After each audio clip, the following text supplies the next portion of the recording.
अस्सलाम वालेकुम viewers, welcome to study पीके। इस वीडियो में डिस्कस करेंगे असिस्टेंट डायरेक्टर फील्ड का जो पेपर 17 दिसंबर को हुआ है उसका जीके पोर्शन को डिस्कस करेंगे।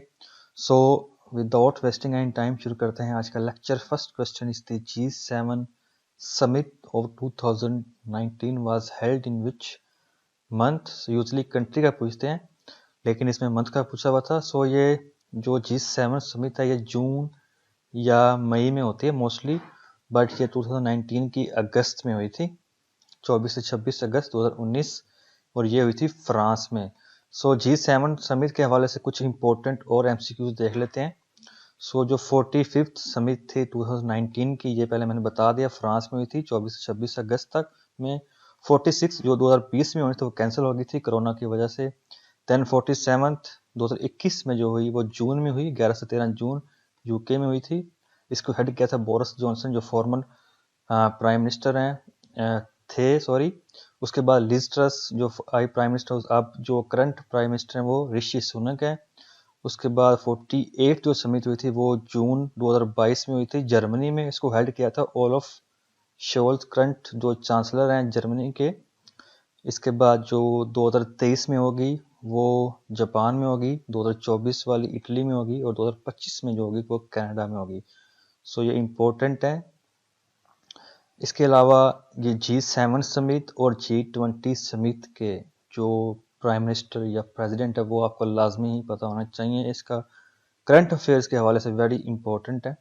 सो कनाडा के भी प्राइम मिनिस्टर हैं जस्टिन ट्रूडो, एम्यूनल मैक्रोन है फ्रांस के, ओलफ शोल्ज है जर्मनी के, जियोर्जिया मेलोनी प्राइम मिनिस्टर हैं इटली की, Fumio Kishida is the current prime minister of Japan, Rishi Sunak is the prime minister of UK, Joe Biden president of US, और European Union के जी president of European Council और European Commission, both are very important for current affairs. So Ursula wonder LAN is the current president of European Commission and Charles Michel is the current president of European Council. So ये important है। इसके हवाले से current affair के हवाले से कुछ और इंपॉर्टेंट इन्फॉर्मेशन। G7 में जितने भी कंट्रीज के आपको पार्टी नेम लाजमी बताना चाहिए, ये भी इंपॉर्टेंट है। जो एम्यूनल मैक्रोन है वो बिलोंग करते हैं ला रिपब्लिक एंड मार्च, ये पार्टी का नेम है। पहले इसका नेम रेन असाइंस था, इसको इंग्लिश में लिबरल पार्टी कहते हैं, पॉलिटिकल पार्टी। ये भी क्वेश्चन पूछा गया है। और ये प्राइम मिनिस्टर जो इटली की जॉर्जिया मेलोनी है ये इलेक्ट हुई थी 22 अक्टूबर को। इनकी पार्टी का नेम है ब्रदर्स ऑफ इटली। सो जो यूके के प्राइम मिनिस्टर ऋषि सुनक ये इलेक्ट हुए हैं 25 अक्टूबर को after the designation of Liz Truss. So ये कंजर्वेटिव पार्टी से बिलोंग करते हैं। सो ये तो बहुत ही इंपॉर्टेंट है। Current president of USA is the 46th president and 47th vice president for 2009 to 2017। ये डेमोक्रेटिक पार्टी से बिलोंग करते हैं, डेलावेयर स्टेट से ये बिलोंग करते हैं।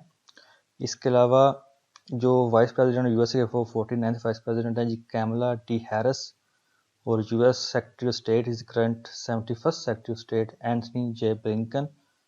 सो ये भी इम्पोर्टेंट है। Next is the branch of biology that deals with study of insects is called entomology. Mother of all subjects किसे कहते हैं? So mathematics is the mother of all subjects because it is a tool which solves problem of every other science. So mathematics इसका right answer था। How many modes of verbs? So 3 modes हैं verb के, indicative, imperative and subjective.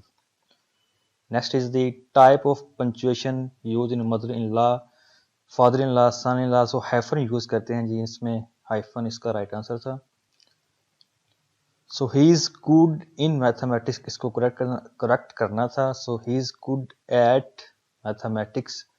So use of preposition in the case of base, superlative and comparative form of good is considered wrong when the adjective good is used with the preposition at. It describes the high quality or skills, which means at use होगा। सो eight इसका right answer था। मिल्लत का पासमा है मोहम्मद अली जिन्ना, इसके शायर का नाम पूछा हुआ था। सो खुर्शीद रबानी इसका राइट आंसर था। इसके कुछ इम्पोर्टेंट और भी हैं जो पूछे जा सकते हैं, आप दे सकते हैं, लेकिन ज़्यादा इम्पोर्टेंट यही था। मिल्लत का Pasban Mohammad Ali Jinnah is written by Khurshid Rabbani. Next is the book name of Allama Iqbal which was published after his death in Armaghan Hijaz, इसका राइट आंसर था। जिंदा दौरान Lahore title given by the sir Syed Ahmad Khan, ये टाइटल दिया था लाहौर को। He got huge fund from his Aligarh movement from Punjab Muslims. That's why he gave the title of Zinda Dilan Lahore to the people of this province. Next is the Shift plus F2 in MXL used for the adds or edits a cell comment. Hardware hard disk is which type of storage device? So it's a magnetic storage device. So ये कुछ important storage device के हवाले से questions हैं, देख लेते हैं इसको भी। प्राइमरी स्टोरेज डिवाइसेस में है जी रैम रैंडम एक्सेस मेमोरी, इसका एब्रिविएशन भी पूछ लेते हैं। इसकी 3 टाइप्स हैं आगे, एस रैम, डी रैम और S T RAM. S RAM is static random access memory, dynamic random access memory and S T synchronous dynamic random access memory. So जो सेकंड टाइप है प्राइमरी स्टोरेज डिवाइसेस की, वो आगे रोम है। रोम की भी आगे 2 टाइप्स हैं। ROM is basically a read only memory, is non volatile memory भी अक्सर पूछ लेते हैं। सो इसकी 2 टाइप्स हैं आगे, प्रोम और ई प्रोम। प्रोग्राम का मतलब है programmable read only memory and E PROM का मतलब है erasable programmable read only memory. So optical storage devices भी होती हैं, इसमें आ जाते हैं सी डी रोम, डीवीडी रोम वगैरह। और फ्लैश मेमोरी डिवाइसेस में आ जाता है S D card, S S D card. S S D card का मतलब होता है solid state drive, S D card का मतलब होता है सिक्योर डिजिटल कार्ड। इसके अलावा मैग्नेटिक स्टोरेज डिवाइसेस का पूछा हुआ था, इसमें फ्लॉपी डिस्क है, हार्ड डिस्क है, मैग्नेटिक कार्ड हैं, टेप केसेट्स हैं और सुपर डिस्क है। So next one is the who led the Khilafat movement visit to London. So 1919 में जो डेलीगेशन गया था वो under the leadership of Mohammad Ali Johar की लीडरशिप में गया था, और जो 1921 में गया था वो Seth Jan Mohammad Chotani, the president of Khilafat conference to visit London to discuss the issue. So जो भी ऑप्शन में था वो करेक्ट आंसर है। Next is the Pakistan efforts for कोविड-19 were admired by the world economic forum on which date. So WEF has announced November 25 as a Pakistan Strategy Day to commemorate the country's successful policies against the COVID-19. So 25 नवंबर इसका right answer था। Next is the she will invite me, इसका passive voice बनाना था तो I shall be invited by her, इसका right answer था।